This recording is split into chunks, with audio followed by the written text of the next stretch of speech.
Hey everyone, Leroy here to provide this week's end of week update, and a busy week it was.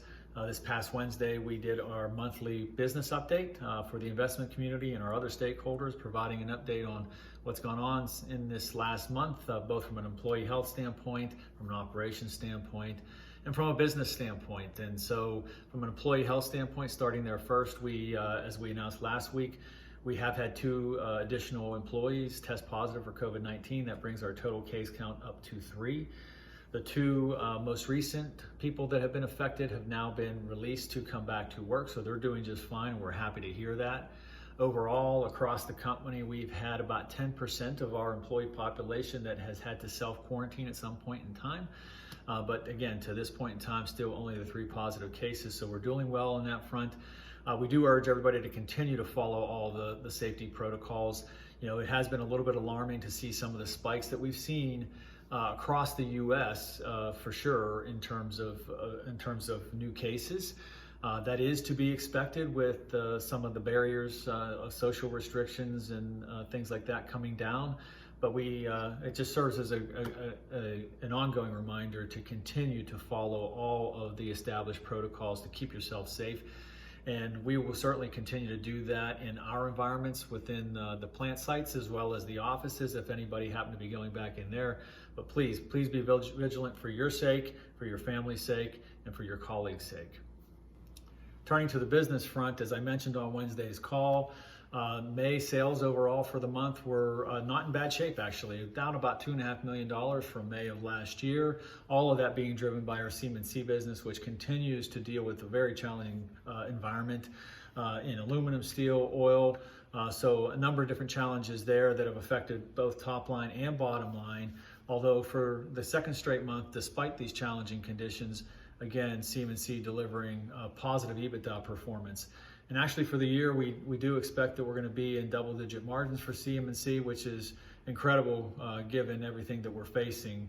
And now, albeit that will be on a smaller sales number because of what I've already talked about, but still an incredible accomplishment for all of our folks involved in that business that continue every day to fight through the issues and challenges to serve our customers and do everything that you can to keep us on the right track. Thank you. You have my sincere thanks and gratitude. On the other end of the spectrum for us, on the positive side, is our performance chemicals business serving residential and industrial treated lumber markets. So on the residential side, I mean, demand has been through the roof. We have continued to see record order patterns, record shipments in North America. In fact, May was a record month for us all time as it relates to sales. Demand is expected to continue to be strong throughout the summer into the fall, and most likely through the remainder of the year, as treaters and retailers eventually have to fill that pipeline that has just been depleted through the strong demand as people have spent more time at home and focusing on putting their discretionary dollars into home improvement projects. That has been a nice benefit for our business. So that business, again, doing really, really well. For the folks, again, in the U.S. who have been under extreme pressure to meet those demand deadlines, thank you. I know it can't be easy, but you're doing a fantastic job. Internationally in performance chemicals, it's a little bit different story. Some of the economies are still reopening in fits and starts, and we're seeing some issues in Europe, South and Central America, Australia, New Zealand. But all in all, things are starting to move in the right direction, in a better direction. And we actually saw some better sales numbers in May versus April, and expect that trend to continue as we move forward and again more of these economies get to a full reopen status. Finally, we have the third of our 3 business segments, our railroad and utility products and services segment, which for this year at least is actually fitting in perfectly between our performance chemicals performance and our C&C performance overall. Strong, steady demand we see in both of those business units. Our utility and industrial products piece of that business actually is performing at levels higher than what we have seen since we bought that business back in April of 2018. So that's good news there. Our Australian business on the utility side has been steady Eddie as it typically has been through the years. And rail in North America, again, steady overall, actually up a little bit year over year, which is nice to see in this environment. Our maintenance of way business actually is starting to perform better, and we're seeing better results there, as we expect that to continue throughout the remainder of the year. And we also announced a key contract extension for a Class 1 customer on Wednesday, which was great news. It's always great to lock in demand heading into the future. The one downside to that was the announcement that we will be closing our cross-tie treating facility in Denver. Always tough to do, but as I mentioned, we're doing everything we can to take care of our employees there. We're looking within our network for other opportunities if they're willing to possibly relocate and transfer to another location. We have several that are within that retirement age range, and we're certainly working to help them in that regard if that's a choice that they make.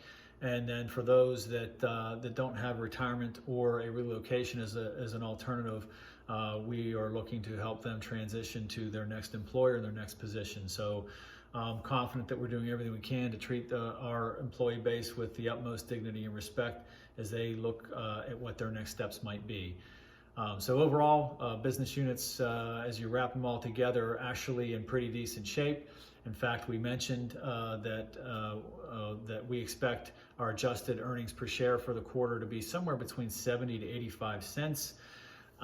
That is almost twice the consensus analyst estimates that were out there prior to our call. So pretty good news, and exceeding expectations in terms of what others thought we could do, and quite frankly, what I thought we could do coming into the pandemic. So all in all, good news from a business standpoint. I want to take a quick moment to offer a reminder that effective July 1st, we will be offering the opportunity to voluntarily return to the office. And again, it is a voluntary return, and it is under some strict safety protocols, which includes having assigned dates for individuals to ensure that we keep the population density within our office environments down. Also a requirement for personal protection equipment in certain instances, as well as strict social distancing guidelines. So all those things will be in effect for those who wish to return for some level of time moving forward.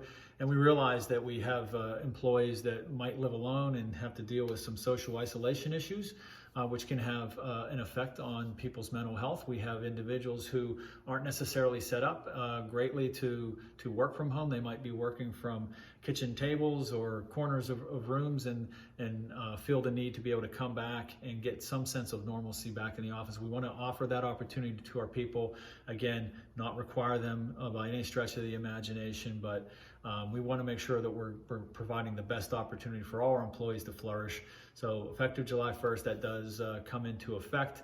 And for those who take advantage of it, fantastic. For those who choose to continue to stay at home and remain at home working, that's great too. We'll continue to look at what we do from an office standpoint moving forward and share that news with you as we have it. So as we head into the weekend, for all you dads out there, please enjoy this special Sunday, Father's Day, with your children. I know I will enjoy it with my two daughters. And until I see everyone again next week, I urge everybody to continue to stay safe and stay strong.